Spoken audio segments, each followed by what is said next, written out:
चलो जी बच्चों, शुरू करते हैं क्लास 10th साइंस का एक और धमाकेदार वीडियो। जैसा कि आप सभी को पता है, इस समय हम लोग class 10th science board exam 2025 के लिए 70 में 70 दिलाने की गारंटी का सीरीज चला रहे हैं। बच्चों, अगर आप पूरी वीडियो को कंप्लीट करते हैं तो निश्चित तौर पर आप साइंस में 70 में 70 जरूर प्राप्त करेंगे। आज का हमारा टॉपिक जो है ऊष्माक्षेपी और ऊष्माशोषी अभिक्रियाएं। ये दोनों अभिक्रियाएं बच्चों बोर्ड एग्जाम में बहुत बार पूछी गई हैं, बार पूछी गई हैं और चांस है कि इस बार भी पूछी जाएगी। इससे रिलेटेड ना केवल टॉपिक हम यहाँ पर पढ़ाएंगे, बल्कि इससे रिलेटेड हम क्वेश्चन भी आप सभी को कराएंगे। देखिए, यहाँ पर आपका ऊष्माक्षेपी अपक्रिया है, यहाँ ऊष्माशोषी अपक्रिया है और यहाँ नीचे प्रश्न जो हैं वो हैं।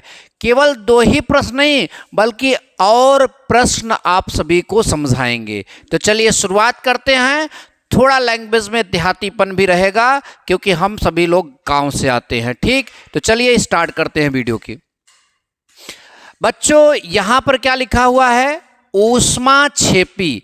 और यहां पर क्या लिखा हुआ है? ऊष्माशोषी। दोनों अभिक्रियाएं हैं, एक ऊष्माक्षेपी है और एक ऊष्माशोषी है। ऊष्माक्षेपी में ऊष्मा निकलती है, निकलने को उत्सर्जित होना बोलते हैं। यानी जिन अभिक्रियाओं में ऊष्मा निकलेगी उनको हम ऊष्माक्षेपी कहेंगे। ऊष्माशोषी का मतलब अवशोषित होना, ग्रहण होना या उसके द्वारा ऊष्मा को लेना।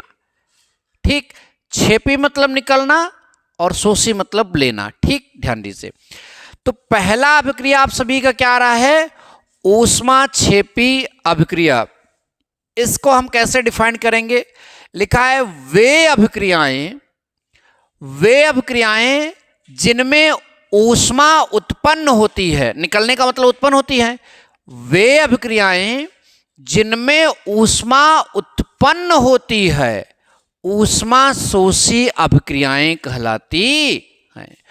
वे अभिक्रियाएं जिनमें ऊष्मा उत्पन्न होती हैं ऊष्माक्षेपी अभिक्रियाएं क्या कहलाती हैं? ऊष्माक्षेपी अभिक्रियाएं कहलाती हैं। बच्चों, उदाहरण में आपके सामने यहां सी कोष्टक में ग्रेफाइट लिखा है। देखिए, कार्बन का एक उदाहरण ग्रेफाइट भी होता है, कार्बन का एक उदाहरण कोयला भी होता है और भी बहुत सारे उदाहरण होते हैं। तो यहां हम ग्रेफाइट वाला कार्बन लिए हैं, शुद्ध ग्रेफाइट, वही पेंसिल में पाया जाने वाला काला पदार्थ, आप उसको ले सकते हैं। ठीक, तो ग्रेफाइट हमने यहां पर लिया जिसका सूत्र कार्बन होगा, उसको ऑक्सीजन से क्रिया कराया, नहीं उसको ऑक्सीजन में जलाया। तो जैसे हमने यहां पर जलाया वो जलने लगा और आप उसके अगल बगल हाथ लगाएंगे तो गर्मी आपको महसूस होगी। तो गर्मी आई कहाँ से? उसके जलने से आई, उसके जलने से वो गर्मी निकली, यानी वो ऊष्मा उसके जलने से निकल रही है। और आप लोग सब लोग समझ लो, जिस अभिक्रिया के होने पर उसमें से ऊष्मा निकले उसी को क्या बोलते हैं? ऊष्माक्षेपी अभिक्रिया। तो ये CO2 मतलब वहां जो धुआं काला काला बनेगा वो CO2 होगा और जो गर्मी होगी वो ऊष्मा होगी, यानी उसमें से ऊष्मा निकली। तो ये आपका उदाहरण हो गया और ये अभिक्रिया। एक फाइनल बार फिर से देखेंगे, हमने क्या बताया? वे अभिक्रियाएं जिनमें ऊष्मा उत्पन्न होती है ऊष्माक्षेपी अभिक्रियाएं कहलाती हैं। उदाहरण, कार्बन का ग्रेफाइट वाला रूप अगर ऑक्सीजन के साथ जलाते हैं तो हमें कार्बन डाइऑक्साइड काला काला धुआं मिलेगा और साथ ही साथ वहां पर ऊष्मा अर्थात गर्मी मिलती है। इस तरह से आप ये लिख सकते हैं। बहुत बढ़िया, मजा आया। ठीक, अब आगे चलते हैं। ऊष्माशोषी अभिक्रिया क्या होती है बच्चों? सोख लेगी ऊष्मा को। लिखा है वे अभिक्रियाएं जिनमें ऊष्मा अवशोषित होती है, यानी ऊष्मा सोखी जाती है, उसके द्वारा ऊष्मा ली जाती है अभिक्रिया में। तो वे अभिक्रियाएं जिनमें ऊष्मा अवशोषित होती है ऊष्माशोषी अभिक्रियाएं कहलाती हैं। क्या कहलाती हैं? ऊष्माशोषी अभिक्रियाएं कहलाती हैं। उदाहरण 2 ठो है। अब देखिए, यहां पर हमने ऊष्मा शब्द कहीं पर लिखा ही नहीं।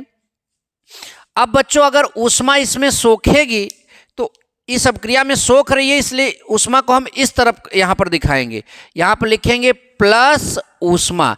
निकलेगी तो वहाँ पर निकली मतलब प्लस, एक्स्ट्रा और चीज़ बना, सोखी मतलब उसमें खुद ही लग रहा है, तो N2 प्लस O2 और साथ ही साथ ऊष्मा, यानी उसको आप हीट खुद दोगे, उसमें से हीट नहीं निकलेगी, उस अपक्रिया को होने के लिए आप हीट खुद दोगे, उसमें ऊष्मा आप खुद देंगे। ठीक, तो N2 प्लस O2 यानी आपका नाइट्रोजन और ऑक्सीजन जब आपका जुड़ेगा तो उसमें ऊष्मा लगेगी और आपका ये जो है शायद नाइट्रस ऑक्साइड है, नहीं ये नाइट्रिक ऑक्साइड है, तो नाइट्रिक ऑक्साइड यहां पर प्राप्त होता है।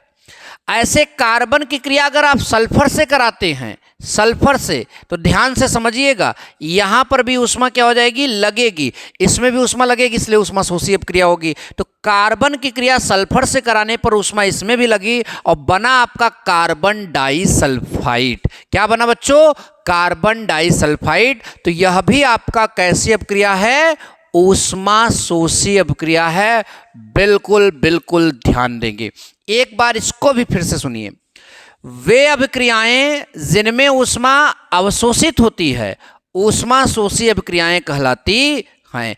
उदाहरण आपके सामने है बच्चों। इस टॉपिक पर परीक्षा में प्रश्न जो पूछे गए हैं, कैसे पूछे गए हैं, आपके सामने CaO है अब प्लस H2 और बन रहा है आपका CaOH का होल ट्वाइस।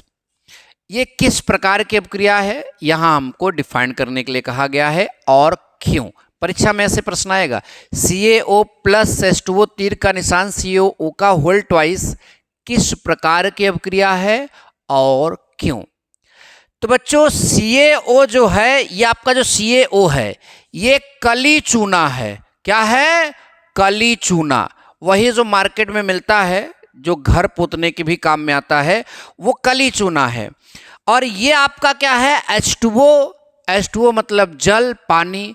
तो जब आप वो घर पोतने वाला चूना, जो कली चूना होता है, उसको पानी में डालते हो तो पानी एकदम बलकने लगता है, बलकना समझते हो, उसमें उबाल आने लगता है और वो काफ़ी गर्म हो जाता है और जो बनता है वो आपका कैल्शियम हाइड्रोक्साइड होता है, COH का होल ट्वाइस। जो वहाँ पर सफ़ेद पानी बनेगा वो आपका कैल्शियम हाइड्रोक्साइड अर्थात COH का होल ट्वाइस होगा और वहाँ गर्मी निकली। तो किस प्रकार की अपक्रिया हो, उसमें से ऊष्मा निकली है, ऊष्मा निकलने के कारण यह कौन से टाइप की अपक्रिया है, यह आपका ऊष्मा क्षेपी अपक्रिया है। कौन सी अपक्रिया है, ऊष्मा क्षेपी अपक्रिया है। इस बात का विशेषतः आप लोग ध्यान देंगे। उत्तर कैसे लिखेंगे, आप लिखेंगे कि चूंकि इस अपक्रिया को होने पर ऊष्मा निकल रही है इसलिए यह अपक्रिया जो है ऊष्मा क्षेपी अपक्रिया कहलाती है। बहुत बढ़िया। ठीक, एक और क्वेश्चन किया गया है, श्वसन को ऊष्मा क्षेपी अपक्रिया क्यों कहते हैं। श्वसन यानी जो हम सांस लेते हैं तो ऑक्सीजन अंदर जा रही है, इस प्रोसेस को भी ऊष्मा क्षेपी अपक्रिया कहते हैं। क्यों कहते हैं, जरा आप ध्यान दीजिए, एक एक बात आपको यहां पर समझाया जाएगा क्यों श्वसन को ऊष्मा क्षेपी अपक्रिया कहते हैं। देखिए, हम लोग जो खाना खाते हैं, भोजन, वो हमारे शरीर में ग्लूकोज के रूप में जाता है, संचित होता है। ग्लूकोज का सूत्र होता है बच्चों C6H12O6। क्या होता है, C6H12O6 और इसकी क्रिया ऑक्सीजन से कराते हैं। किससे कराते हैं, ऑक्सीजन से। तो हमको मिलेगा वाटर प्लस कार्बन डाइऑक्साइड और प्लस ऊष्मा यानी ऊर्जा मिलती है। तो बोर्ड में अगर कभी प्रश्न करता है कि श्वसन को ऊष्मा क्षेपी अपक्रिया क्यों कहते हैं, तो आप बताइएगा सांस लेने के पश्चात, ऐसे उत्तर लिखिएगा, सांस लेने के पश्चात वायु को ऑक्सीजन शरीर की कोशिकाओं में उपस्थित ग्लूकोज का ऑक्सीकरण करता है। फिर से सुनिए, ऑक्सीकरण करने का मतलब उसकी ऑक्सीजन से क्रिया कराता है। सांस लेने के पश्चात वायु की ऑक्सीजन कोशिकाओं में उपस्थित ग्लूकोज का ऑक्सीकरण करता है। फिर से सुनिए, सांस लेने के पश्चात वायु की ऑक्सीजन कोशिकाओं में उपस्थित ग्लूकोज का ऑक्सीकरण करता है। इसके दौरान जल, कार्बन डाइऑक्साइड और ऊष्मा प्राप्त होती है। चूंकि यहां पर ऊष्मा निकली है, ऊष्मा उत्सर्जित हुई है, इसलिए इस अपक्रिया को ऊष्माक्षेपी अर्थात श्वसन को ऊष्माक्षेपी अपक्रिया कहते हैं। आई होप कि बच्चों यह टॉपिक भी आपको बड़े अच्छे से क्लियर हुआ। अगर टॉपिक क्लियर हुआ तो वीडियो को लाइक करिए, चैनल पर पहली बार आए हैं तो चैनल को सब्सक्राइब कर लीजिए और ऐसे और वीडियो के लिए आप हमारे चैनल पर बने रहें। मिलेंगे नेक्स्ट वीडियो में। Thank you so much.